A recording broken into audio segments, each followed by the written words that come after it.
Welcome back to Countdown to Destruction. This is episode 9 of our podcast, looking back at The Leftovers. My name is Matt Waters. I am viewing all of this for the very first time. The episodes we are going to be discussing today are as far as I have seen, but I am joined by Ben Phillips, who has seen all of it repeatedly and is giddy as a schoolgirl and must wait about 30 minutes to talk about his favourite episode of the whole show. Ben?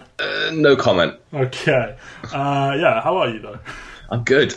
I'm so excited. International Assassin is a thing. A thing we will not be talking about because we must start with A Most Powerful Adversary. Aired November 15th, 2015, written by Damon Lindelof and Patrick Somerville. Patrick Somerville co-wrote Off Ramp, that lovely depressing episode with Laurie and Tommy. Directed by Mimi Leader, who, we've gone through a lot. She hasn't directed anything since the first 2 episodes of this season, though, so, glad to have it But then back. again, doing 2 episodes back to back probably takes a lot out of you. Yeah, it's that Peter Berg thing, yeah. Right, so, here we go.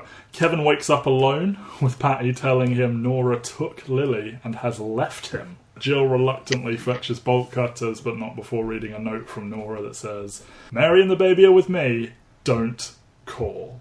Heavy shit to start this episode. Patti chiming in with, "It's going to be a hard day, buddy." Lovely dickish comment to just sort of pile on his misery. I like Jill. Well, I don't know I like it, but, it's in keeping with her character. She wants to know what happened more than she's willing to let Kevin go. Kind of like, she's like, what did you do? What did you do? You fucked up. What did you do? You gotta tell me? No? Well, you gotta tell me. And it's gotten to a point where she almost seems fonder of Nora than she is of Kevin, which speaks volumes about what a likeable character Nora is. And it would be quite a thing if she wasn't at number 1 on the rankings for 2 weeks in a row, wouldn't it? Jill always seems just right on the edge of having had far too much of Kevin's shit. And unfortunately, it seems that the last time he opened up and trusted someone with this, they literally left him. So while I am ordinarily saying, hey, maybe trust these people, maybe share things with your daughter, it has literally just blown up in his face, so I kind of get him not telling her now in this stressful situation. Oh, Kevin. Oh, Kevin. He hasn't got the best relationship with Jill to start with. He doesn't. As we saw last year, and it feels like Jill's, her biggest reason for coming back was the fact that Nora treated her like an adult. Yep. Which is a big part of their relationship, is that Nora treated Jill with respect. She talked to her about the gun. She hid the gun, but she still, explained what was going on with it and stuff like that. And there's a baby, and it's a wholesome family again, which Jill hasn't had in a long time. And also her mum is far worse. Yeah, well, been saying this. In terms of what her mum did to her. I think Laurie is quite a sympathetic character, but I'm just in terms of Jill's point of view, running off, joining a cult, me joining the cult, and then almost burning to death is a bit better than my dad didn't tell me things for a few months. Throwing away the Christmas present. Oh, I guess you didn't see her do that, but no. Still. Speaking of Jill, she gets a couple of little scenes all to herself. Well, not quite, but ones that do not involve Nora or Kevin, which is quite a rarity. So I was just going to bundle this in here, but she's already noticed that Kevin is talking to himself, even though he hasn't shared that. I guess he thinks he's doing a better job of keeping on top of it than he is. She tells Michael this in church, and while there, she brings up the subject. He tells her off for swearing. And then she yells fuck as loud as she can. And it's just charming enough, thanks to that performance. And then she's like, is this the same God that says we can fall around but we can't fuck? And it's like, Jill being thirsty as fuck with her very Christian boyfriend is not a beat I saw for her in season 1. You have to imagine she probably has had sex. We only saw her, choking a guy who's masturbating. But, you have to with assume... the most nonchalant look on her face. You don't get desensitized to that so much, if you've... Not been around the bush? Yeah, there you go. I like that she, puts it on him of, this is because of God, and he turns it back around and is like, I don't know if I love you yet. And it's like, oh, damn! And then she storms off, but you can tell it's I don't know, it's not quite what she expected to hear. No, but I like Michael. Michael has principles. I like Michael also. I don't like religious characters generally, but Michael's a good kid, there's not a massive amount going on with him, and I've penalised Laurie for the justification that while she's not being actively bad anymore. I still haven't seen a massive amount of behaviour from her that I would say would push her near the top of the likeability. Whereas, I don't know, he just comes across as just a good kid. I don't know. Certainly helps he's not maybe a little loyal. Yeah. I don't know, he's a nice kid, but he seems too willing to forgive in some way, which is obviously going to come into... Everyone deserves forgiveness, even him. I think he said that last episode, or I don't know. So, as we know it right now, Nora has left Kevin. And I was like, I spent the whole episode like, she's just going to come back and be like, what are you talking about? I just went to the store or something. But we are left in suspense until we find out one way or the other. So Kevin heads to a locksmith to get the remainder of... Because, Jill eventually does get the bolt cutters for him and, he cuts the handcuff. But he's walking around with just the bracelet aspect. And he can't get it cut off because his behaviour. Michael witnesses him talking to Patti, so takes him out to see Virgil, asserting that Kevin did this on the night of the earthquake, on the night of the apparent second departure, when he was sleepwalking. He remembers none of this.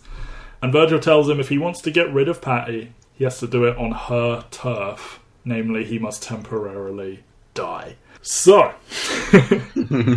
when Kevin walks into the locksmith, the clerk he's like learning a language with, I don't know if it's his like grandson or nephew or just a kid that works there, it doesn't matter, but they're using like flashcards or something, and Patti predicts what is on one of the cards that Kevin ostensibly can't see, and it's more of this, like, is this supernatural, or is it just sort of unreliable narrator stuff with Kevin? And it's like, he could have seen it while approaching the counter and just not really actively process what was on it. Or does he know the language? Or does he know the I didn't even consider that. Or does he know the language? But yeah, so there's more of this stuff.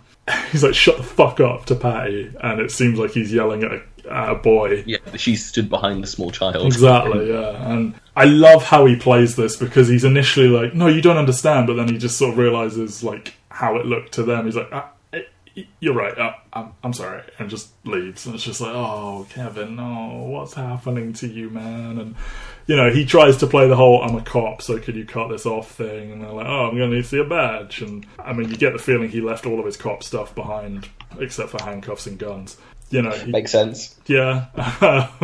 He doesn't have a badge with him, clearly, and he gets very short about it. And I mean, I'm fairly sure when you take a leave, you're not allowed to take your badge with you somewhere else. I would assume not. No. Like, there's no intent there to come back, really. No. So when he goes outside frustrated, he's sitting in the car with Patti, and he's like, what do you want? And her response is that in Cairo, Egypt, there was this like magical chalice, the wishing cup, from the tomb of Amenhotep. That's now in a museum, and he has to steal it, fill it with his cum, and drink every last drop. And then, because he hasn't grasped until this point that she's fucking with him, she's like, I don't fucking know. I do think it's funny that it's taken him this long to actually ask. I mean, he spent as long as he could denying she was there, but this is the first time he's actually asked the question, what do you want from me? And she, she's facetious about it. But then she says the phrase, she's stuck with him too. Next thing she knew, she was saddled with him. And that raises questions to me about, she could obviously be lying. Like, there's the question about whether she is even a sentient entity or if it's all just his own imagination. But, how far away from him can you go? Where are you when he can't see you? Like, these are the kind of ghost questions I would have. These are the ghost questions you probably won't get answers to. Yeah, probably not. No. I love how they start off, because like she's like, oh, you need to go to Cairo, Egypt, and immediately, if you're watching the show with any level of like knowledge, you're like, Cairo, like, but that's in the magazine, and that's where she killed herself. Like, this means something. And, but what was in the National Geographic? Cairo, Egypt. So yeah, it's all tenuous. This whole exchange with Virgil and everything, it confirms that this is what he was trying to do on the night that he woke up at the bottom of the drained lake with a concrete block around him. Patti adamantly saying he was trying to kill himself, he's a suicidal person, he doesn't really love Nora, he doesn't really love his family, he is a depressed person who wants to die, and that's what he was trying to do. But no, we don't know for sure because we didn't see it, but based on what is said, Kevin, went to see Virgil in his sleep, stormed off, got in the lake, tried to kill himself so he could get rid of Patti. So, there you have it. And then the earthquake happened, and all the water went away. Exactly. So it's interesting. So, like, up until now, it has seemed like Patti is telling him the 100% earnest truth. This is the first time that he could kind of say, "You're definitely lying." Now, he doesn't know because he doesn't remember, but it's interesting. Because he was adamant, "I don't want to kill myself." And she was like, "Well, you're entitled to that opinion." And he was kind of forced to just kind of accept it based on the evidence around him. But now there's this. So it's like, while this may be true, it doesn't mean he isn't depressed and that he doesn't want to kill himself. But from his point of view, it must provide some kind of like nice ray of light following some heavy sort of pills that he had to swallow about his own sort of state of mind and depression and all that kind of stuff. It's also the first hint we get that Patti is trying to stay. Yes. Like, because the thing she lies about is whether or not, like, the thing that's controlling her ability to stay there. And obviously, like, she says that I'm stuck with you, but she clearly doesn't want to pass on for whatever reason. No. And we don't really know what that reason is. Well, if we take it as she is a ghost, yeah. But it's just interesting, because obviously she was so confident when she commits suicide in season 1 that if this is the real Patti who is tied to Kevin as, like, the passenger or whatever they kind of imply that she is. She's not in you, Kevin, she's on you. Yeah, like, they are trying to... She is trying to stay for some reason.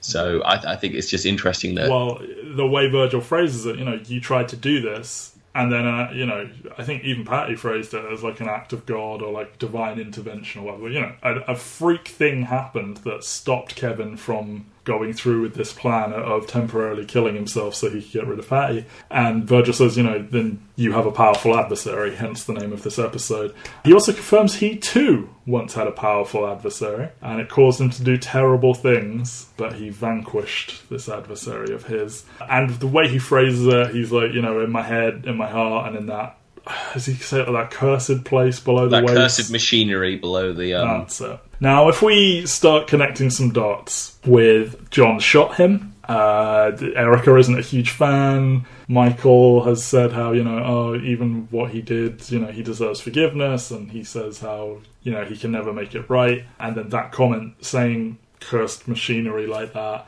one assumes some kind of child abuse. I don't know if we find this out for sure, but like you clarified for me. Essentially, he abused John when John was younger, and then I guess when John and Erica married in later life and he sort of remembered it happened or like met Virgil again. I don't know, but it would go a long way to explain why John is, Matt asked him, like, you were angry before, why do you hate this place? And I mean, Erica's family are from here. Her mother told her the story about, or is that her grandmother? I don't know, the Garden of Eden and like... the bird stuff and Virgil clearly believes that too because he offers her a bird when she leaves, and we can infer from all of this that like John hates this place because he was abused there or I've taken it from you that Virgil abused John when he was younger. Yeah, I think that is the heavy implication there. So does this make John more sympathetic to you? My rule with all this stuff is you can have a sympathetic backstory but still not be a sympathetic person. Like, some very bad things may have happened to him, but he is still very hypocritical. I can forgive him for being very angry all the time, having repressed rage, all that kind of stuff, but he still burned a man's house down. He still, like, regularly beats people up, and his... like Erica said, you hit people because you've got to hit people, like it's all tied. I understand it, but I'm not willing to just say, maybe you're not so bad or anything like that. Like, your tragic backstory only buys you so much, in my opinion, but... Yeah, I mean, he's kind of positioned as a villain for the season, especially in kind of like his next scene coming up. Like, there's a spectre of... There's a spectre kind of hanging over what happens there. But I do think that this goes a long way to kind of clarifying why he is the way he is. Yeah, I appreciate it. Like, whenever there's a character who is shitty or evil or gross or whatever, I do appreciate having, like, a monologue or a one-line, anything, just some kind of, right, this is why this. Not just, he was just born an evil, horrible, shitty person. Like, maybe he was predisposed to being not the nicest guy, but yeah, I appreciate we do have a justification rather than just a mystery that is never solved kind of thing. And, you are having to do the work here. They're not spelling this out. You are having to piece together sort of throwaway lines from characters who are not even tertiary in their importance, but, you know, it is there if you're paying attention. So, Kevin storms out, refusing to, temporarily refusing to kill himself. He receives a call from the visitor centre, and they tell him that Laurie is there. No, they tell him his wife's there, don't they? Yes, and he assumes it's Nora. Sorry, yes. Comfortable being assumed married to Nora, so there you go. She asks him about Tommy. If we recall, she called Nora and asked if Tommy was there, and Nora's like, I've never even met him. So she's certain he's there. But she leaves when Kevin says he's not and starts to, flip out. Like, his behaviour is all over the place. So before he gets the call, he does go out into the woods and, yell for Patti, and she slaps him.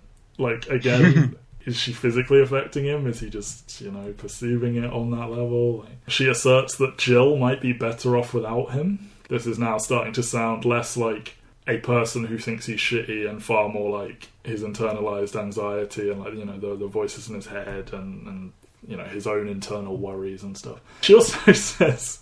He's like, why didn't you tell me? And she's like, a magical black man on the edge of town, that's borderline racist. And it's like, it doesn't necessarily make it less racist because you've said it, but I do appreciate that you've acknowledged that this is a slightly problematic character trait for Virgil to have. Yeah, the show is, it's one of those things where I enjoy a show that is aware of when it's problematic. It doesn't shy away from what it doing could be interpreted. It kind of smooths the edges out. Yeah. As you said to off air, it makes it better because this isn't 10 white people with one black person who's the magical black person on the edge of town. This is a show with, at this point, half our regulars, kind of, almost. Yeah, we have 4 or 5, actually well-rounded characters of colour, and obviously there's Lily as well. This isn't a show which is race-baiting in any particular way. Right. And I think Damon... I don't remember Lost inside and out, but for me, Damon Lindelof has a decent track record with, problematic topics, so I'm willing to give him a pass there. Yeah, no matter what you say about Lost, that cast was massively diverse from the get-go, and probably still one of the most diverse casts on television, even if it did eventually end up being the 3 main white characters running around. Certainly for a show of its size as well. The Wire has more characters of colour, but in terms of proportional mix and people from around the world, it was the X-Men of TV shows. So Cyclops is Jack, Wolverine is Sawyer, Jean Grey is Kate. Oh god. Anyway, so we get Kevin and Laurie face to face again, and he opens with, "You're talking," and I'm like, these two are really good when they actually get to talk to each other. And what a kind of hidden weapon they had stashed with Amy Brenneman in season 1, not talking. And she's been fucking great so far. I may not like the character, but I love the performance. And, just as Justin Theroux has amazing chemistry with Carrie Coon and with Ann Dowd, he has great chemistry with Amy Brenneman as well. And and the fact this is only the second episode of the show, really, where they actually get to interact is kind of interact whilst talking, I should say, is kind of staggering. Yeah. And we, during this conversation, we get the "Where Is My Mind" piano cover playing.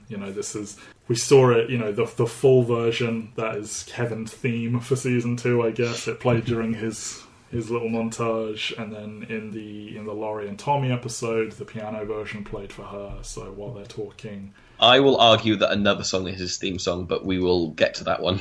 Is it the theme song of "Wow, your penis is huge"? Sorry.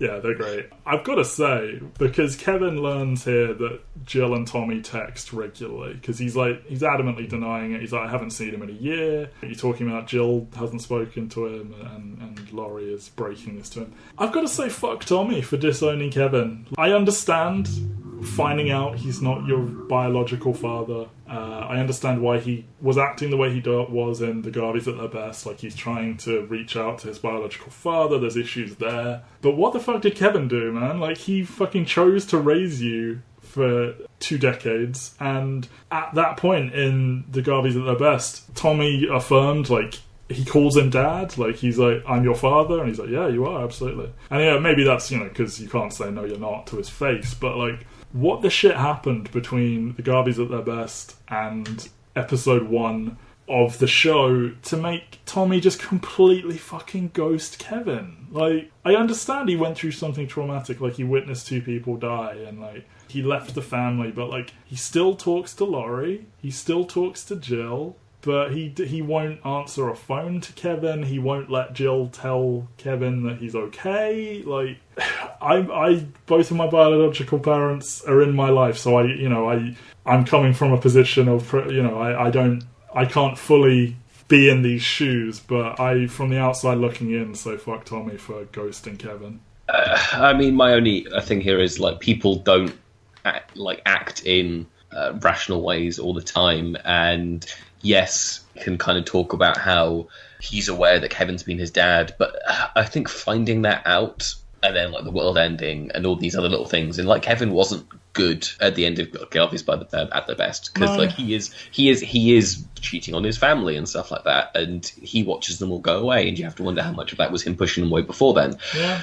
And it does get to a point where like when you are lost, having the knowledge that this person isn't biologically related to you could be that kind of wall that just stops you from like being able to interact there. Like, because like Jill is his sister, Laurie is Kevin isn't related to him, and yes, he's his dad, but you have to know that like that information is going to change the way that relationship works. And but my counterpoint would be that like despite how Kevin behaved, he was there and Laurie literally left. Now we can potentially infer that she left as a response to Tommy leaving and that she was always there when he was there, but like for all his faults, Kevin, as far as I can see, has been a fucking rock solid stand-up dude who has like, been there when it counts. And I can understand a change in the dynamic, but just to completely like fucking not even let your sister tell your dad that you're okay. Like, come on, dude. I don't know. It's tricky. I've not been in the situation, but just this all left me very cold. This thing that like, he's perfectly normal with those 2, but he won't. The thing is, at all. we don't see him being normal with Laurie at this point. Like he has left. Smiles at one point. Yeah, but he's abandoned Laurie. She's travelled halfway across the country. Yes. To try and find him. Yes. And we don't know where he is at this point, and assuming we're going to find out what he's been up to. Sure. But like, I mean, like he went to her and he lived with her and he joined her on her mission. Like he didn't give a fuck about the GR. That was her thing, and he did that for her. And then he won't answer a text or a phone call from Kevin. Like, I mean, but then his mum did repeatedly send him into a cult, which kind of started to brainwash him. Fuck. I will be front of the queue of fuck anyone who's vaguely associated with the GR, but I don't know. Look, I'm sure there's more to speak about here. I would hope, but Justin Theroux plays. When Laurie's walking away, or she's like, how are you? It's like, I'm good, I'm great, I'm terrific. And like, it's completely not believable. And then when she's walking away, he's like, you don't get to leave. Like, no, you don't get to... He crushes it. They both crush it. Like, I love that lingering shot on Amy Brenneman as she just kind of walks away. And I like her approaching him in the first place, actually, like coming into focus as he's at the fence. Like, he hasn't seen her in so long, and then seeing her literally come into focus. It's like, very clever. Alright, so Kevin goes to John to try and get his handcuff removed. However, when he gets to the fire station, he finds that they are taking handprints from everyone in town. He tries to leave immediately, smart, because they will 100% verify that that's his handprint if he lets them. He is sort of noticed by John, and to not look weird, he has to give his handprint. And he still can't get the cuff off because they don't have their bolt cutters. So he tracks Laurie down and he tells her about Patti, and she tells him it's all in his head and he's psychotic. So he is 100% fucked about this handprint. Like, they scanned it in, they sent it off. There is a moment coming where John is saying, hey, what were you doing with the car? And we've seen how John reacts to situations. He's going to start swinging at Kevin. So that is 1,000,000% coming in the future. Like, there's no way around it. That's happening now. I will stop laughing now. Okay. As you said, a very tense scene with him just being like, just letting some people get on the innocent list. And like the second he does it, he's like, another innocent man exonerated. Because, he's kind of friends with Kevin. Like, he appreciates his help, if only on the surface. I don't know. But Yeah, it is definitely a sinister scene where you're like, oh god, he's going to get caught, and this guy, he knows, even though he hasn't even scanned him yet, or does he? John and Kevin is set to boil, I think. I love that little bit of him going like, oh yeah, another innocent man exonerated, and just Kevin watching as that piece of paper gets faxed away. It's not even like they're sending them off. Exactly. Like, just he can't even intercept it. That is with the fucking FBI or whoever. You know, when he leaves the fire station, Patti is talking to him, and she's saying, basically, when she killed herself, that was the freest she ever felt, because it was all finally over. She keeps beating him with this idea that, hey, you're fucking depressed, you want to die, and I've done it, it's great, you should do it. But then that doesn't really jive with the theory of she is tied to him. I don't know, I guess she's just fucking with him. Like, it depends what she is, if she is a ghost or his imagination. So when he gets home, Jill is there on the doorstep. They seem like they're about to have a nice little father-daughter moment. Like, you know, he taps her on the leg and sits next to her. And she sort of holds her ground and she says, are you pretending about the family? Which is a fair question, because we know, I don't know if she knows, but he expressed, or Laurie even connected these dots, he felt trapped by his family before October 14th. He felt suffocated by this unit. He didn't want to get the dog. The dog could very easily be seen as a metaphor for that baby that I don't know if he even knew about. And, you know, Patty's been levelling these assertions at him that he doesn't truly love Nora, that they're both just so fucked up and they've just grasped onto each other. So Jill asking, are you pretending, is actually a much fairer question than I think she even realises. Yeah, like... No, I don't have anything to add to that. Okay. She also says this is twice now. Like, I would take this as, you know, it's twice that a mother figure has left this family because of him and his behaviour, is how I read that, rather than, like, you fucked up with Nora twice. But this is definitely you fucked up with Laurie, you fucked up with Nora. Yeah. He goes to Laurie and she gets to play therapist, and she points out some incredibly plausible things, you know, saying that you know, like, she was Patty's therapist. She told Kevin some of the things that were said, like, Patti theorised that. She was like, oh, is that whole, you know, Hippocratic Oath thing, like, true? Like, did she violate that and tell you? And, like, he's adamant that he doesn't know. But Laurie's like, well, maybe she fucking listened to me, you prick. So, yeah, he very well... Because he says, oh, she tells me things I couldn't know all the time. But Laurie challenges that. And she also points out that psychosis or, you know, like, hearing voices, like, that is... There are studies that show that's hereditary. Kevin Sr. suffered from these exact conditions. And she says how on the 14th, everyone became susceptible to false belief because they were in such sort of shock and raw pain, and they're just looking for anyone who claims they can turn it off. And as part of that, she reveals, you know, you asked me, because the last time we saw Tommy and Laurie, he was claiming he could do what Holy Wayne could do. And you said, do you think this is real? And I said my gut was no. She kind of confirms it here, that they were going to scam people as their solution to, like, what to present to their people they freed from the GR. Because he said how we take something away and we can't offer anything back. And she confirms here that they were lying. And it seems that he left her because of the guilt of all this. This entire scene is awesome. I love seeing her get to put her profession to work and, like, you know, tell him you need to be on medication, you need to potentially go stay in a psychiatric facility, like, heavy stuff. And, like, I like that she kind of out-logics the concept of Patti, and, like, she's not showing up now because I could prove she's not here and stuff like that. It's all great stuff. And it helps. Yeah. It helps with that balance of, is this real, is this fake? Yeah, I love that, like, Patty's been missing for quite a while at this point in the episode. Yeah. And Laurie's just like, well, where is she? Ask her a question for me. And she just won't show up because this would be the one thing that would prove it. Yeah, exactly. Yes or no. And is this Kevin protecting himself, or is this Patti, like, not wanting to see Laurie for whatever reason? Because we don't know. He asks her to come back to the house with him. And, you know, she's like, oh, Jill won't want to see me. And he's like, well, I didn't either, but I'm getting over it. Like, you get the sense they're genuinely healing some stuff by actually being fucking honest with each other, when there was a lot of lying and mostly from him. And that dissolved the marriage. So even though, you know, we all ship Kevin and Nora, and, you know, these two were not potentially ever right for each other or whatever, it is nice to see them maybe heal a tiny bit, even if it may eventually go out the window. So he uses the fact that she hasn't changed her last name to get her a bracelet to get into Jordan. Like, the rules here seem very fast and loose. Like, they can't get their dog in, but, like, he can just get her a bracelet like that. Yeah, but dogs have diseases. Of course. People don't. Because he believes, he might have taken some of what she's saying to heart, but he is adamant she is real. She is fucking real. But he believes, if nothing else, she wards Patti off. So he invites her back to the house, and then while she's in the house, Nora finally returns his calls and asks him to leave her alone. And he says, would you come home and would you believe me if I said that I'd made Patti go away? She says yes. So Kevin hurries off just as Jill comes home and finds Laurie in the house. A lot of character stuff here. Laurie's trepidation about even heading into the house, like this home that her ex-husband they are divorced, right? Yes. Yeah, this house that he has with another woman, like there's baby stuff everywhere.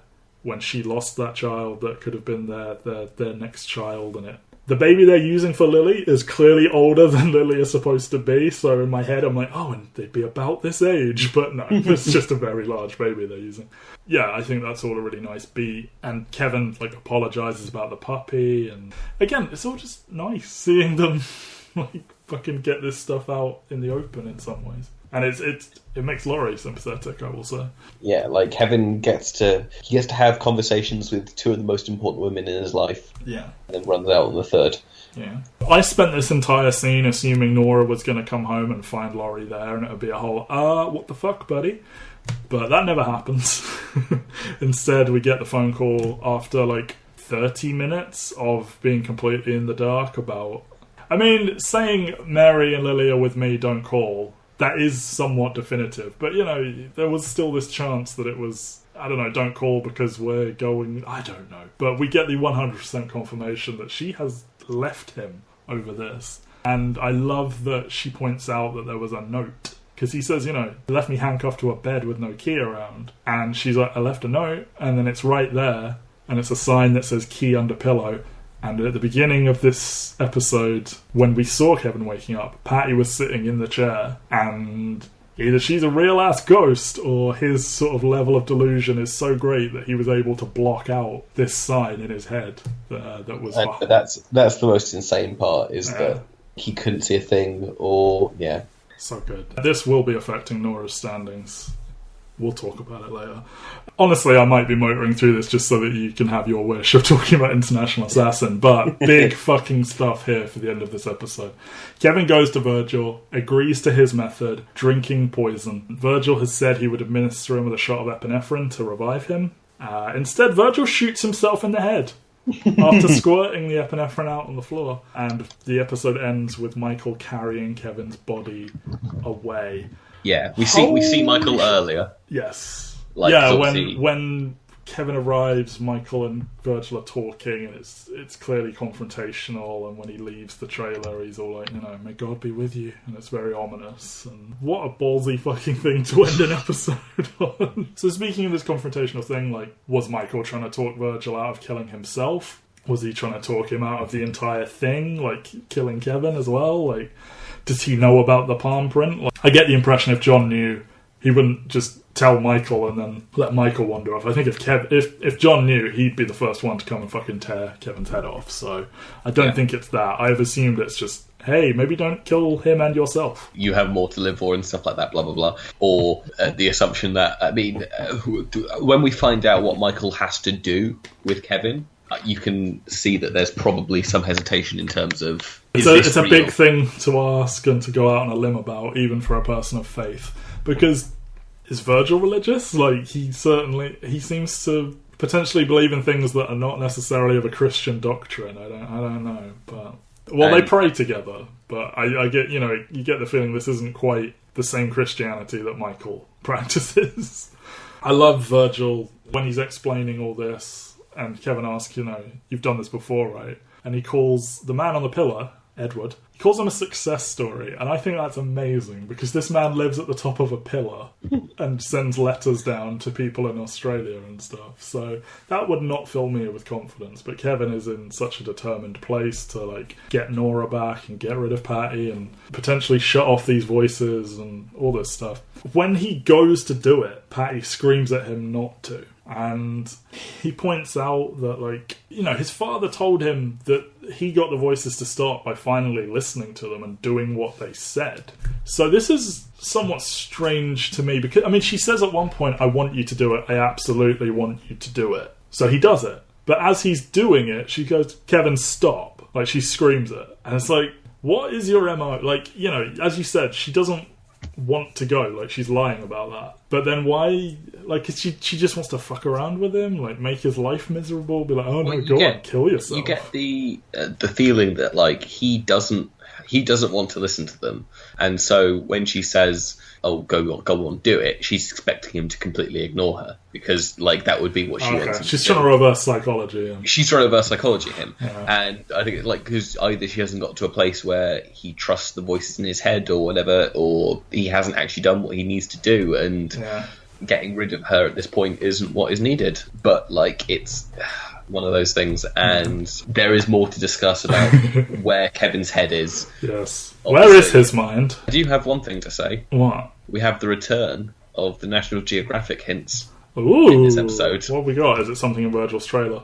It's two things in Virgil's trailer. Interesting, go for it. So, you might remember the stuffed animal. I'm not actually sure what the animal is. Sure. There's like a stuffed animal on like a tree branch that Kevin sits next to and looks at. That is actually a recreation of a picture from the National Geographic magazine. And the second one, which is potentially more interesting, when Virgil shoots himself, there are 3 Japanese kanji on the wall behind him. In the blood splatter, or in the blood splatter. Jesus Christ, this is Assassin's Creed level of shit.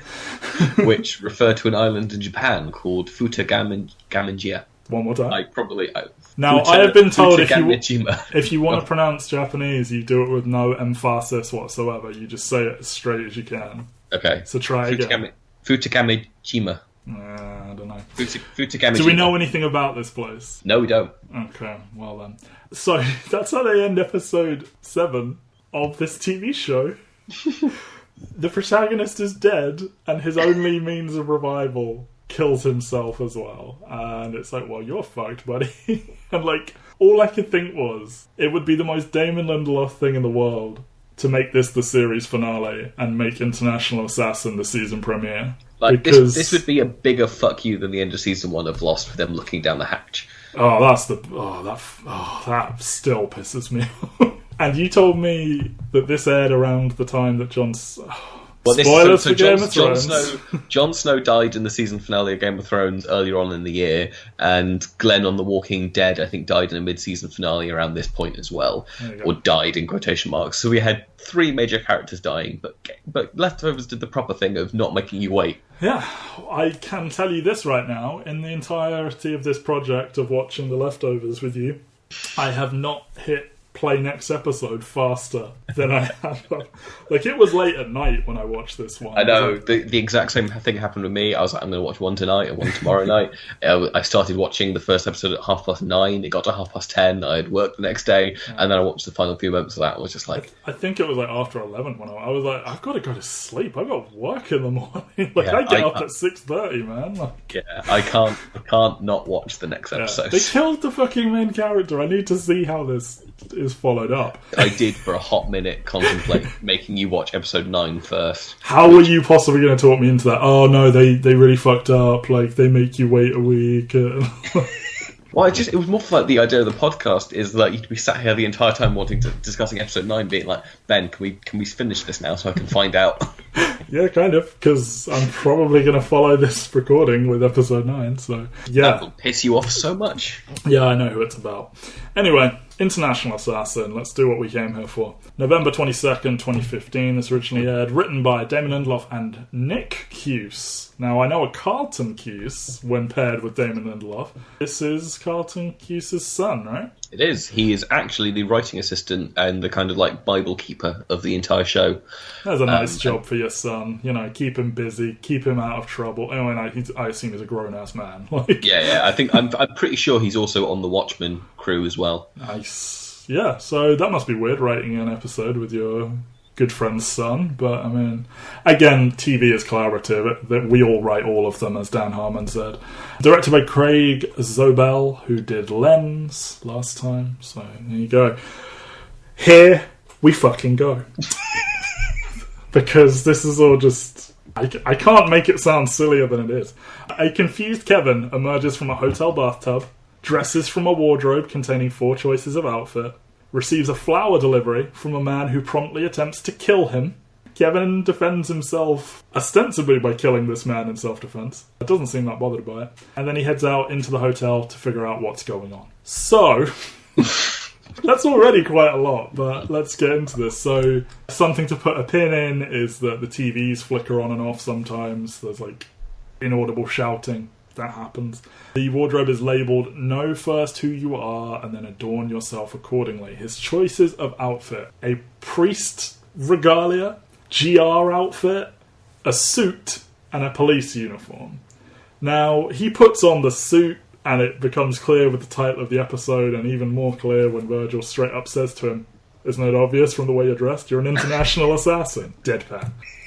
This is far less Kevin... I don't think Kevin knew that's what that was when he put that on. No, he didn't. And that's my favourite thing about this episode, is that he completely just stumbles into this. What would his life have been like for these 40 minutes if he'd chosen a different outfit? I took it far more as he didn't feel any of the others were him, so he just picked the normal clothes. Like, he's definitely not a man of God. He's definitely not in the GR, and he's left his life as a cop behind. So, unlucky, you're James Bond now. I mean, it makes sense, because he is here to kill Patti, and they're here to do battle, so therefore he is going to be an assassin, but it's also not who he is in real life. One little thing that I do adore that we probably won't get to come back to is that throughout the episode you see people in all the other clothes that he was going to wear. Yeah, you see a priest for sure, the GR are here. There's one scene in the GR where they're escorting a police officer through in the Mapleton shirt whilst Kevin goes off to have his interview with the GR. Oh, that is key. It is a Mapleton PD outfit. It's not just any cop outfit.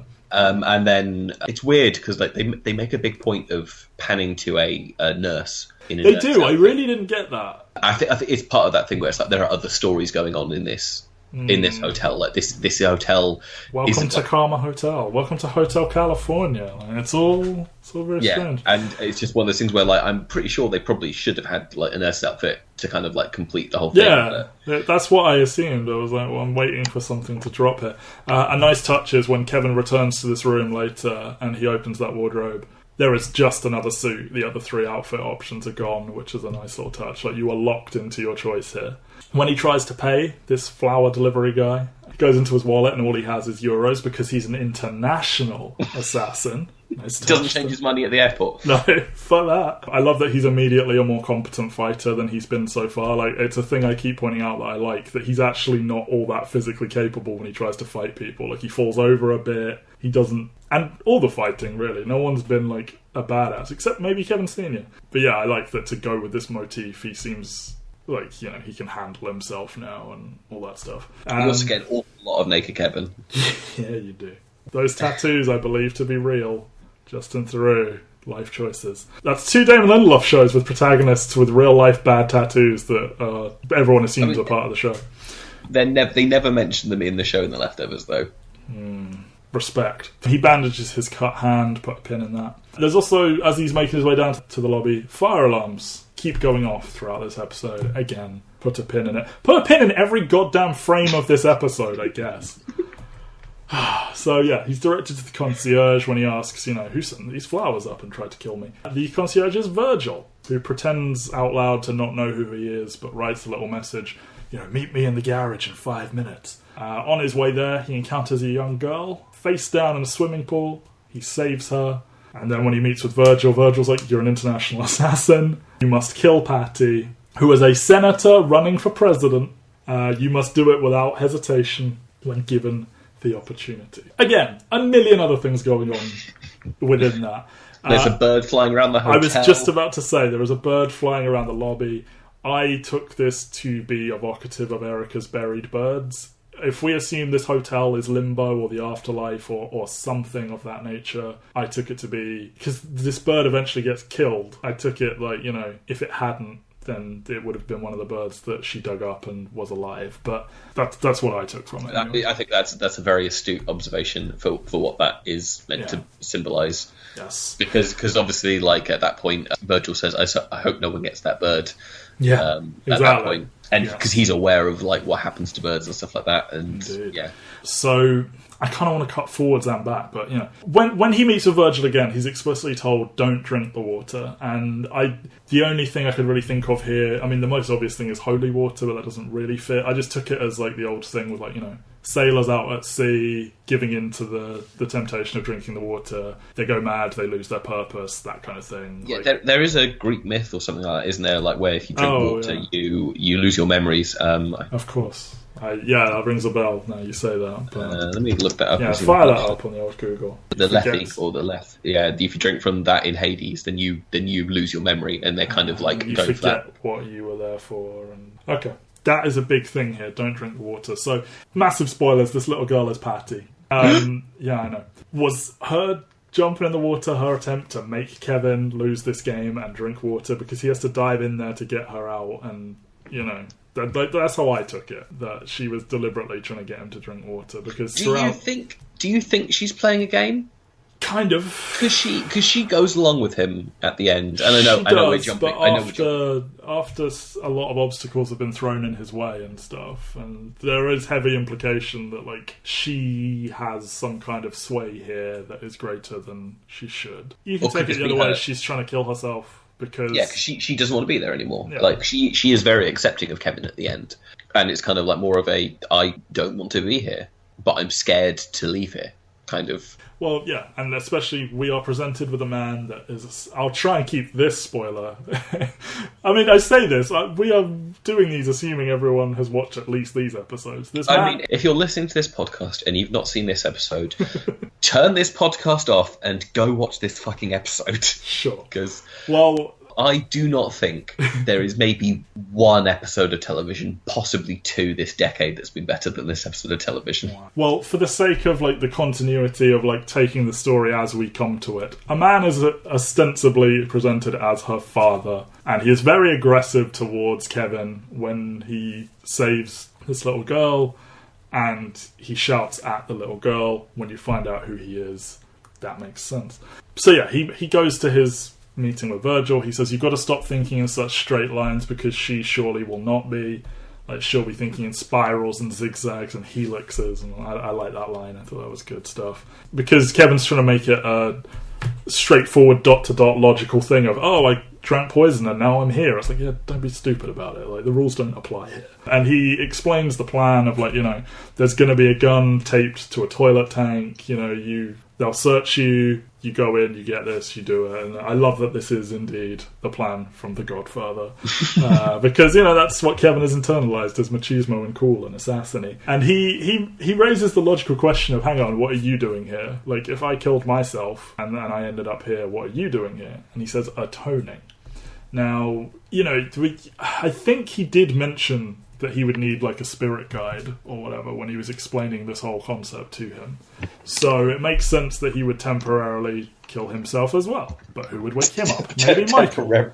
Yeah, but no, he blew his fucking brains out. And, when we know what we know about Virgil and everything that's happened with him, his answer of atoning, it's like, I guess he considers this his last, like, good deed to try and make any kind of amends, and, like, he's happy with whatever happens after this. Like, because, I mean, they make the whole thing with when he drinks the water later, and it's like, well, what else were you going to do? You blew your fucking brains out, bro.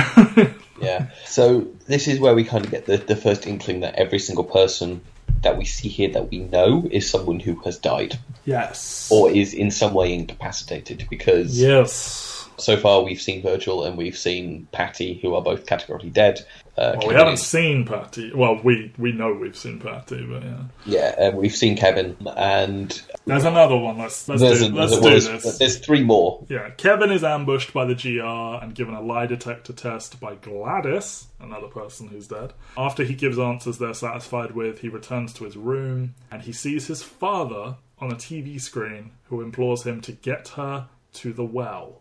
Now, he sees a person who's got balloons outside, and I don't know why he is drawn to go over to them. Maybe something to do with... He got the delivery, didn't he? So yeah, but balloons and flowers aren't quite the same thing, but... Still, yeah, I guess that's what they're going for. He says these balloons are for Mary Jameson, and it only struck me after watching the episode twice and then just going about my life. Because Mary is sort of trapped between life and death in her condition. She is paraplegic or paralysed, I don't know precisely Mary's condition, but if we are taking this place to be either limbo or, I don't know, the entry level to the afterlife or the island from Lost, it makes sense that she would be here. And she is, in fact, how he gets distracted and knocked out by the GR, because this person knocks on Mary's door, and you don't really... I assume that is the actress that comes out. That is Janelle Maloney. But you can't really see her face from that distance.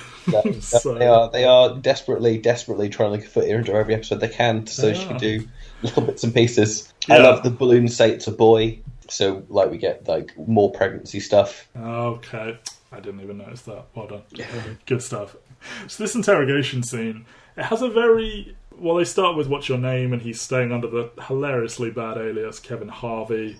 He gets sprayed with... Is it Windex or something? It's something like... It's not going to blind him, but it's definitely going to irritate his eyes. And they don't even hold his eyes open. They just spray it at his eyes, and I guess the dumbass opens them. I don't know. But yeah, and then it's like, why do you smoke? Because I'm addicted to nicotine. No, you get sprayed.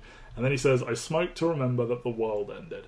Now, I don't think Kevin thinks that. I just think that he knows that's what the GR want to hear. And it gives it a decidedly 1984-ish vibe of we're not looking for the right answer, we're looking for you to just agree with us, and what we tell you is the truth. It's that's what it reminded me of. A very different version with spraying someone in the face and whatnot, but... See, because I think that is him telling the truth. But he smoked before this happened. He did, but why? Or is that him saying, originally I smoked because of that, but now I smoke because of this? Yeah. If we say so. When he gets back to his room, he checks the card that he got with the flowers. It has a picture of a boy next to a well and no message inside, which I didn't pick up on first view. We get more of the... Between the beginning and now, we've had more of stuff with the TV flickering on and fire alarms. And we finally now... I heard Kevin Sr.'s voice before we got the visual confirmation that he's there. Kevin Sr. is in... He says we're in the same room. And if you look... No, they're in a hotel room that looks identical to the one. Yeah, exactly, yeah. He is there with some other guys. He's half naked. He says he's high off his ass on devil's tongue. They're lighting fires. I guess it's some sort of ritual is essentially what we're saying. Yeah, he has gone to Australia. Yeah. And in Australia he's met some... He's doing cave magic with Aboriginal people. Yeah, he's met some native Australians who have given him drugs, and they're sat in they're hotboxing a hotel room essentially. Yeah. And the implication here is that he is setting off fire alarms in the afterlife through what he is doing as a ritual in the quote-unquote real world, and I think that's a really nice touch. He says, it's like they're talking over a radio with bad signal or something. It's really well done. And, he says, get her to the well. And, did you not get my message? So, he sent the card, but I guess there was supposed to be something written, but the ritual isn't working quite well. The card says, get well soon. Yes. And he's like, it's like the card says, get her to the well. Yes. So the card says the wrong message entirely. I love that this is the only other time this season that Kevin Sr. shows up. I love Kevin Sr. Yeah, sorry to disappoint you, but yeah, he shows up. He is wonderful. I'll take it. I know there's more coming. He also says you're not a fucking assassin, which is a nice little, Kevin, you're a cop. You can pretend to be whatever you want, but you are a protector of people.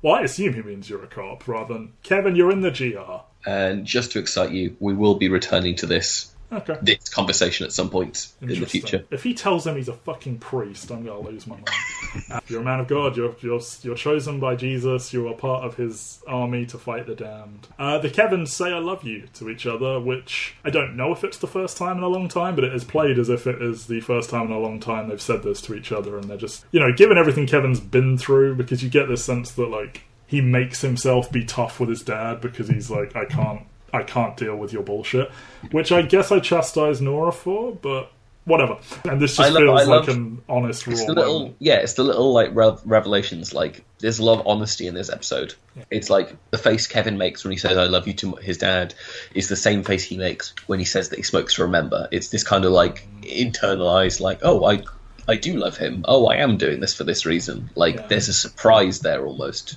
And he ultimately does choose his dad's method over what was presented to him by the magical black man on the edge of town. Yes. So, Kevin is called down to meet with Senator Levin, and after a few minutes of talking, he is able to retrieve this hidden gun from the bathroom, shooting everyone, including Patti, despite her claims that she is a double they found on Facebook. Again, not much said there, a fuckload happens. So, my favourite thing in the whole episode, when he's being frisked by security, the guy says congratulations to him. And them just relentlessly saying Justin Theroux has a massive penis is a wonderful running joke here. It's, oh god, because it's like they wrote it in to embarrass him. Like, because literally, like, they saw all the photos that people were sending around of, like, him in the running gear, and, like, people going, like, oh, look at Justin Theroux, look at Justin Theroux. And they were just like, let's embarrass the shit out of him and put it in this episode that he's got a massive penis. And it is my favourite recurring joke in the entire series, and we have not seen the end of it. Yes. So when Gladys is prepping him to talk to Patti, she says, the Senator will only give you one shot, don't blink, as in a photo opportunity, but, we can very clearly connect the dots with what Virgil was saying, as in, don't hesitate, kill her when you get the chance, you'll only get one chance of this or whatever. You got one shot. Yeah, don't miss your chance to blow.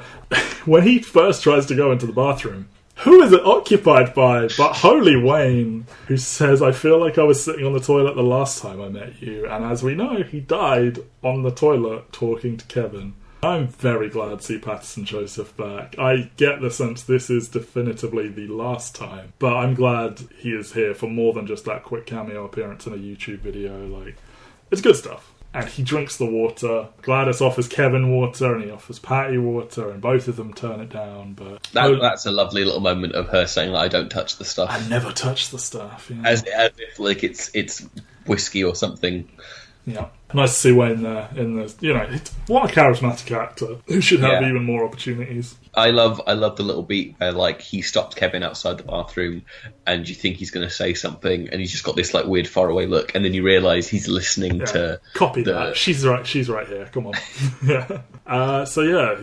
Kevin has this very intense conversation with Patti, like, you're on edge the whole time, like, knowing that he's got to try and kill her, and, like, he is completely unarmed and at their mercy in the lion's den. And during this conversation, like, she says how... What do you think the GR mean? What do you think my platform is? Or and he says, you want to destroy families. And she says, our polls say our message is confusing, which I took as a meta commentary on how people respond to the GR in this show, and a confirmation of, like, the core message here, because she basically says that, like, October 14th erased, like, family bonds and human connections, and it made it clear you can lose anyone at any time, therefore, basically, you shouldn't connect with anyone, you should become a strong individual and evolve past the need for family.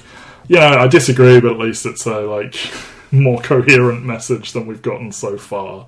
If it even is, like, meant to be one-for-one with the GR of the real world, as it were. Yeah, or is this what Kevin's interpretation is of what the GR are meant to, because he's never had a proper explanation of what they are. Yeah, because, I mean, she asked, how did you first hear about them? He's like, my wife ran away and joined. Yeah, and she says, our cave collapsed. which allusion to the premiere episode of season 2 with the cave collapsing. There's so much theming going on. You can dig through the rubble or you can evolve. That woman didn't dig through the rubble. She went out there and died. With her baby. With her baby, which was taken in by someone else. And she said how this baby will have trouble, trusting people and have all these things. But that's good. It's a strength. There you go. I've pieced it all together. And there's even a bird. Jeez. Yeah. I hope Lily doesn't have trouble adjusting. Oh, I'm sure this demon Antichrist won't. As part of this, she says how assassins and their victims share a belief, but they'd rather it's easier for them to put a bullet in them than accept their truth. And she says how John Wilkes Booth, he loved black people, he hated slavery, all this sort of stuff. My favourite bit of that is her turning to Wayne. Wayne, he's like, I didn't know that. He's genuinely fascinated in this little factoid. Yeah. Kevin was told not to mention North Korea, abortion, gun control, or Neil. He mentions Neil, and she's like, don't worry about it. And then she's like, When, will you shoot this motherfucker in the face for me? And the fear and the immediacy that Patterson Joseph marches on him with, as if he was going to do this. Great stuff. When he finally retrieves the gun, kills everyone, and Dowd's performance when she's like, oh, I'm a double, they found me on Facebook, they gave me plastic surgery, and she changes her voice. And, she looks different anyway, but one assumes this is just because, she's a senator. Of course she doesn't look like a sort of burnt-out GR cult leader. She looks like she's washed her hair for the first time in a while. Yes. But she does a great job of selling that maybe this isn't the same person. Kevin doesn't buy it. He says, bye, Patty, and shoots her. But, for a moment, you're like, maybe. And, nothing happens afterwards, so believable. Good stuff from Dowd. Give her all the awards. Not all the awards. Some of them have to go to Carrie Coon and well, Carrie Coon can go for lead. We can keep Dowd in, guest actress. Well, then what does Regina King get? Oh, well, she got Best Actor in a Limited Series, Actress in a Limited Series that year for American Crime, so she's okay. All right. Well, when nothing happens, Kevin goes to confront Virgil, who no longer remembers him because he's drunk water. So it's kind of all fucked. He tries to go back to his room, but he's locked out. So he is forced to talk to, as I said, ostensibly the father of the girl from earlier in the show. And he realises mid-conversation this man is Neil, and thus the little girl is Patti. I revealed that already, shock horror. And he takes this little girl and he asks Virgil for directions to the nearest well. Virgil kills that bird in the lobby. I guess this shows, there's no hope, no wish will be granted on this day or whatever, if we follow the Jarden urban legends or whatever. He finds that the wound on his hand has vanished as he's going up in the elevator, because I guess none of this is real, so why would he have a wound? But interesting to note. When he's talking to Neil, and he says, frankly, I'm an international assassin, he basically says, no wife, no kids, no responsibility. I can see why you picked it. So we're following this theme of Kevin feels trapped by family, doesn't want to be in that situation. So yes, subconsciously he picks the one of those 4 lifestyles, well, except the GR, that would least give him a family. And whether this is true or just a voice in his head, we don't know. But yeah, I like that little detail in there. I also like Neil being so frank about being dead and stuck in this hotel, and how half the people are wondering... shit on him. No, can't find one woman to shit on him. Saying how half the people don't remember who they are, the other half are running around being fucking assassins. It's great stuff. Yeah, because that's what you get. There's the people in the priest outfit, in the Mapleton police outfit, and the doctor with the heart transplant in the thing. It's just everyone is doing these weird, tasks. Oddly specific jobs. Yeah. Kevin kills Neil after finding out that he is Neil. And, we can take this as some sort of, for better or worse, he has shared a lot with Patti, whether that's just in his own head, so he would think ill of Neil, given everything Neil did. So I took it as a, vengeance on her behalf type thing. I do question where he goes if he's killed in the afterlife, but hey, there's that. I love that moment of him killing Neil. It strangles him, then snaps his neck. Yeah. But it's such it's this realization that it's you are the cause of Patti, and you deserve to die for this. And well, you can... one of them, because when little girl Patti answers the door, she's wearing a sign that says, "I need to keep my mouth shut." And she says to him, on the drive over, she says, "My father told me I talk too much, and he pushed me down the stairs." So, like, I guess it's a 1-2 punch of a horrible father and an abusive husband. But yeah, like, do we take this to mean this is why the GR are silent? Like, did Patti legit found the GR? Like, she's the highest member that we've encountered at the, Meg may have ascended past her, I don't know. But, like, it's never clear if the GR were just in Mapleton and then it turned out they're everywhere. But, like, did Patti start it? Like, she was the most senior person as we found it. And, like, there is this recurring theme from her of, like, I need to shut up and I talk too much and I do this and I do that. Like, was this her response? Like, because we've always taken it as a shared collective behaviour to, like, make you, like, more thoughtful, but is it instead that it's just part of the trauma she's received from all of her abuse and she just made everyone else be quiet as well? Perhaps. I mean, again, like, it's something you can dig into so much with this show. I cannot stop thinking about just that raw emotional moment you see of this just tiny child walk out of this room with that sign attached to her, and it's just... And he takes it off, I like that. And he's really, really nice to this little girl. Even though we know what he's going to do. Yeah. And it's my God, when they're walking out and they're going to the well and she turns to Virgil and goes, "He's going to throw me in." So fucking funny. It's like, so funny, just being like, "I hope you've got a swimsuit there." It's just like, no, he's going to throw her in, man. Yeah, it's... the deadpan. She is fantastic. I looked up her name the other day, but I cannot remember off the top of my head. 1 second. Let me look this up. Is she going to be the next Abigail Breslin? I mean, well, she is in Big Little Lies as one of the main girls in that. She is Darby Camp. She is... Good child actor name.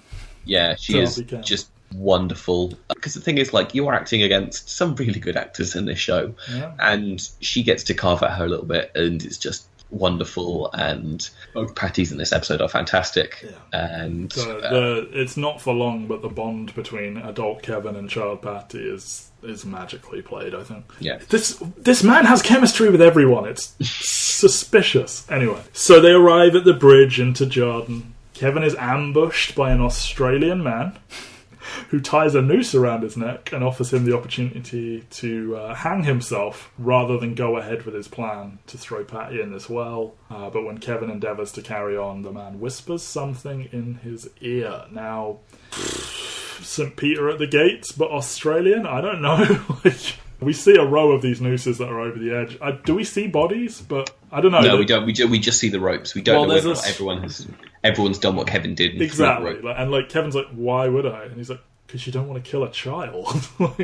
Just said so, of course you should do this. And he says, "I reckon she because he asks, has she been resisting? And he's like, "I reckon she wants you to do it." And he says, "Just like a woman, she believes she can improve you." So, is this, on some level, Patti wants Kevin to succeed and come out of all of this on the other side as a changed, better human?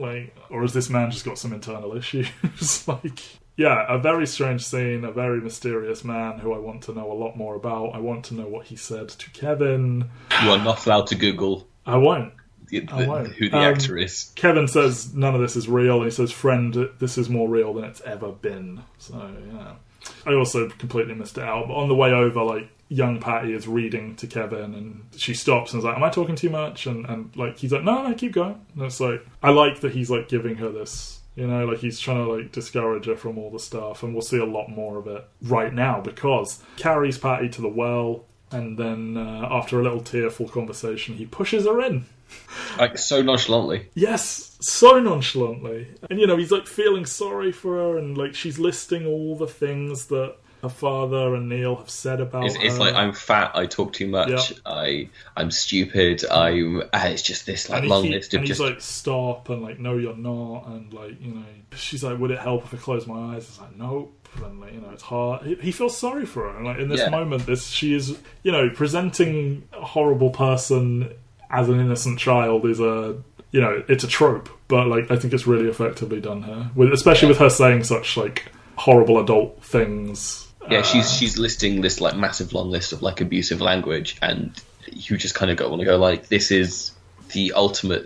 This is when you realise that Patti is ultimately kind of in the same way that John is. They managed to make her have this sympathetic backstory, even though we've seen her do these horrible, awful things. Yeah. And it helps that in season 2 she hasn't actually done anything horrible or bad all season. Yeah, haunted a man and ruined his life a bit, but yeah. I mean, true, but like she didn't. She had fun with it though. The nonchalance of him just pushing a mid-sentence, mid-musical cue or whatever is great. He literally feels sick after doing it. A good touch after mysterious Australian told him it would change him forever. Even if it isn't real, it will change him. Adult Patti calls up from the well. Kevin falls in when attempting to climb down. They share this moment together. There is a bird call just before she calls up, and again, because the area looks vaguely like the area near the lake. It is the area by the lake. Well, there you go then. The maybe it's the exact spot where that woman died in the season premiere, and there was that bird circling around her there, and I was asking, like, is there any significance? And maybe there isn't, but it is still highly evocative. That's a bird of prey. Like, I don't know, that's what I took it as. And it's also potentially a reference to these buried birds. Like, when he shot the double, that bird got killed in the lobby, but then after he pushes child Patti into the well, which is what his father told him to do, we hear a bird. So it's like, and it's kind of faint, so it's like, oh, maybe this is the one that will work. And yeah, I don't know, I might be clutching at straws there, but that's what I took it as. In the well, we learned that Patti was on Jeopardy. I also guessed Ukraine, like the stupid defending champ to that question. What an idiot I am. So she was like trying to win enough money to like leave Neil, I guess, and go start a new life, and she got within an inch of it and fucked it, I guess. I love that in like Dowd's final moments on the show, they get her to say words like the Ukraine and Kazakhstan, and she's just such a wonderful delivery of those two words. Yeah, like and like it's a delightful little random non sequitur. Like, this is brand new information that is got. It doesn't even seem believable, but it's great. And she says how the defending champion like didn't say a word to her, and like she learned the power of silence through that interaction, and join all these dots and the trauma she suffered, and she certainly commanded a lot of power with the silent GR. So I'm taking it as a thing that stuck with her. So he drowns her again, sort of mid-sentence. He just drowns her in the bottom of the well. There was an earthquake. There was a cave-in, and then he emerges from the dirt back in his old clothes, back in, present-day, normal, real-world Jarden, and a stunned Michael comes across him and says, "Holy shit." Now, I don't know if Michael was just saying don't swear in church. I love the idea that he doesn't swear anywhere, but this is such a big fucking thing that he's like, holy shit, man. Yeah, I love the symmetry of this episode, because it opens with Kevin naked emerging from the water in the bathtub and closes with Kevin emerging from the soil he's been buried in and stuff like that. It's nice. We can also assume that Michael buried him and he has dug himself out of the dirt. So, although it seems like it's been less than 3 days. It seems like the same night to me, but that could easily be proven wrong. I don't know. We'll see next time we're in Jarden. It does raise questions about how this happened, like if he was not given the epinephrine and stuff. But, I mean, the human body is a weird, wonderful thing. People do just recover from things that should kill them. So we're not necessarily saying anything divine has happened here or that a miracle occurred, but, it's a strong case. Like, he drank poison and died. Right. So do you think he drank poison, or do you think he drank some kind of hallucinogen? I hadn't even considered that, and you've ruined the show for me forever now. I didn't consider that. I just took it as like, look, some people do get better from poison without an antidote. It's rare, but it does happen. Against all odds, he has done this. But yeah, it could very easily have just never have been poison. Yeah, because, I mean, every single named person we saw in this episode is someone that we recognise, and someone that Kevin would recognise. Like, he knows Gladys, he met Holy Wayne, he knows Patti, he knows Mary Jameson, he knows where they all ended up. This isn't... Did he meet Neil, though? He knows Neil's dead, though, because he mentioned that he had the heart attack. And but would he know what he looks like? Is that even what Neil looks like? Exactly. We didn't see him in season 1. So there's all these little things where, like, everyone who's here is someone that Kevin would know is dead. And as opposed to a fully... Well, I don't know. There are a lot of just random people, though. There are. But we can come back to whether or not we can come back to this. I just want to talk about the song that's played throughout this episode. Go on then. the Nabucco Act 3 Chorus of the Hebrew Slaves it's not Max Richter. It's probably the most, I just love it as a motif. Like, it's just this wonderful upbeat song that kind of like just plays repeatedly throughout the episode, and you get it stuck in your head. And the amount of times I'm just kind of like scrolling through my Spotify and will just chuck this thing on in the background is innumerable, because I adore this piece of music, and it's so perfect in so many different places in this episode. Like, I don't think I've seen like a piece of music used so often in one episode of television, and it like completely work every single time it's used. Yeah, like it fits with the international assassin and the hotel thing. It fits as like a jarring, like everything isn't quite right. It works on all these different levels. It was a great choice. And the other thing I want to say is, no matter how dark this episode is, because ultimately it does end with a grown man pushing a small girl into a well and then drowning her.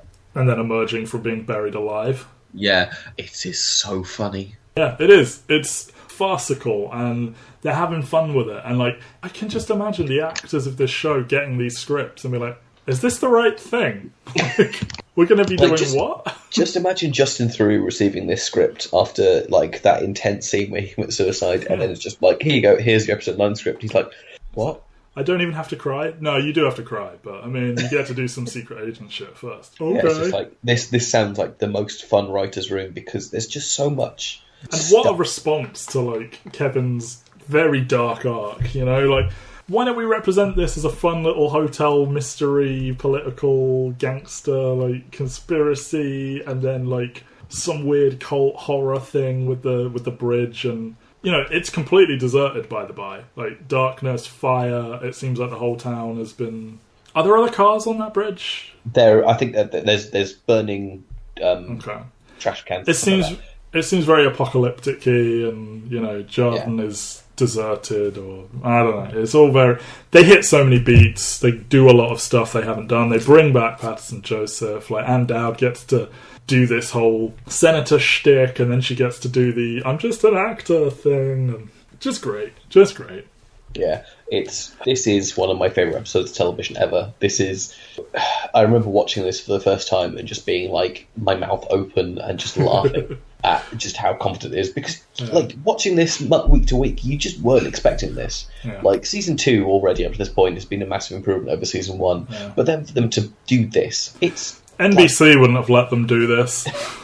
This is a staggeringly confident episode of television. I still think, imagine if they closed season 2 with Kevin dying, and this was your season premiere after a year of wondering what the fuck was going to happen, and then you're like, what the fuck is going on? None of this is real!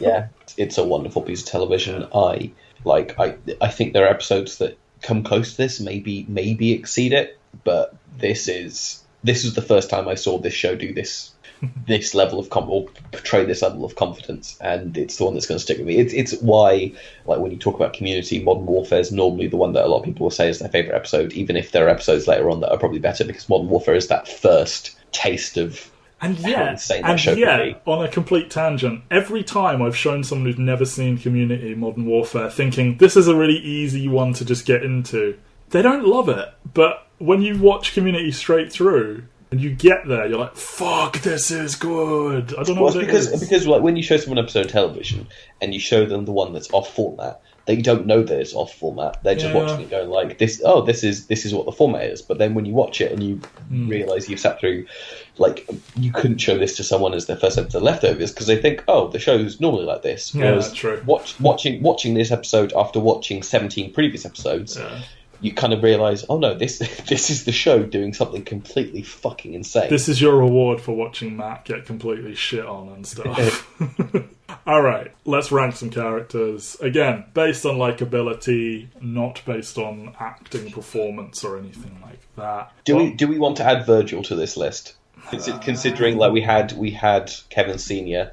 for season 1, and he wasn't technically a regular. Alright, but I don't know where he's going to be, so I'll just improvise him in there somewhere. And will Kevin Sr. be on this list? No. Fuck.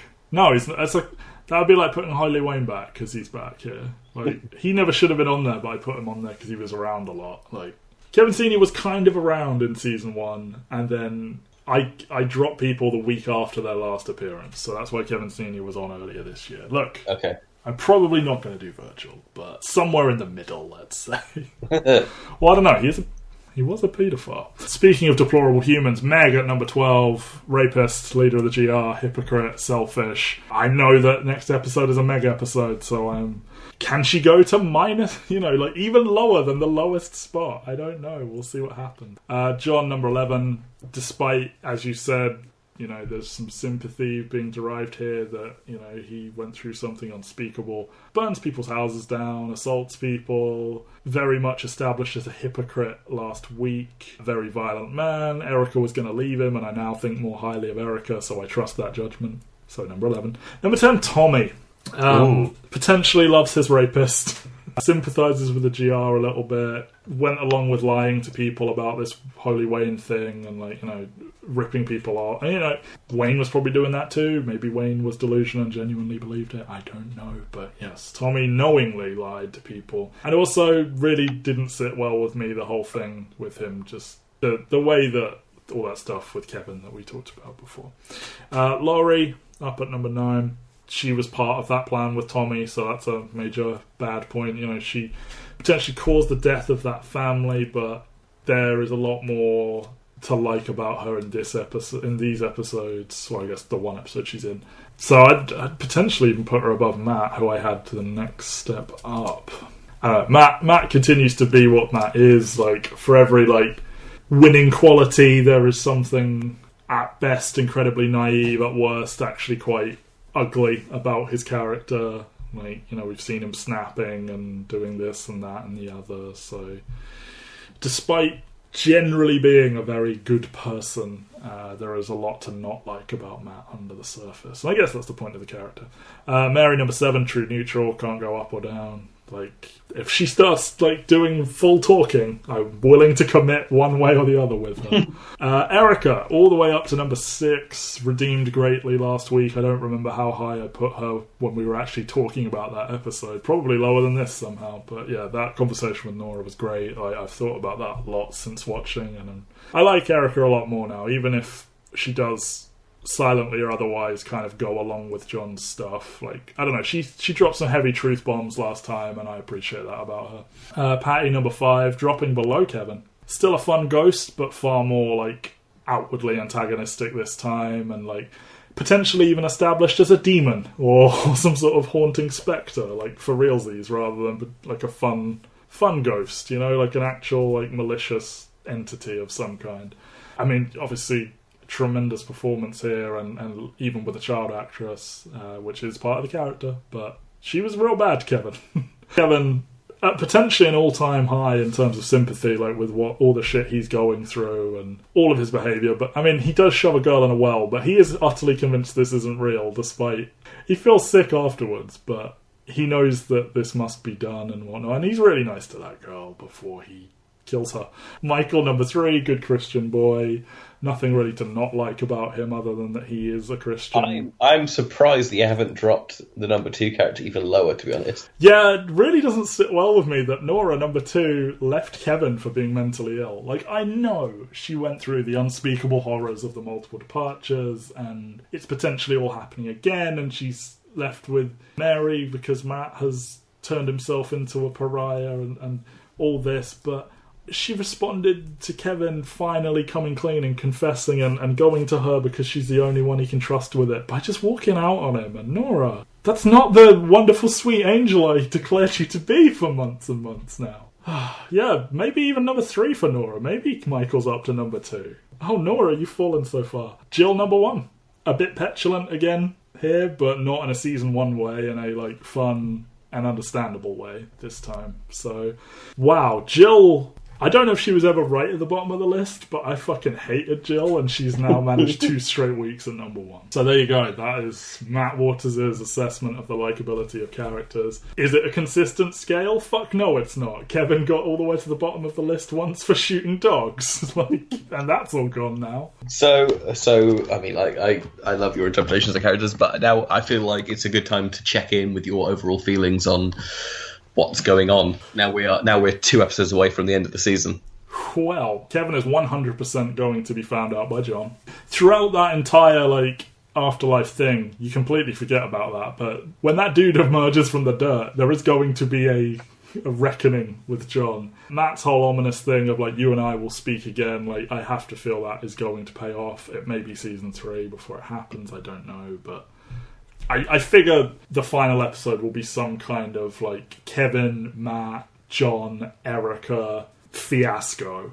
You know, Laurie is in play. We don't know where Tommy is. I know that we're going to see some Meg next time, but I saw the first like 5 seconds of it. I know it starts flashback, so maybe I won't see what's happening with Meg in the present. But I don't know. I have to assume Meg will show up in Jordan. Maybe she won't, but it just seems to be that you have to eventually push all your pieces to one place. You have just watched an episode of television where a man woke up in a bathtub, but then ran around a hotel pretending he was an assassin. Yeah, anything can happen. Literally. Yeah, I mean, this is peak crazy for Leftovers, so everything is now on the table. I'm expecting to hear more from an Australian man, but I mean, I already know more than I should in that season 3 there are some episodes set in Australia, so I assume that's when he will return. I would like to see everyone get their due. Patti is presumably gone now, like, he exercised that demon, and Dowd went off to make Handmaid's Tale. I don't know, I would like to see... I hope that like the likes of Meg and Michael don't get brushed aside in the finale, but we'll see. It's weird, because, I mean, you know the next episode's a Meg episode.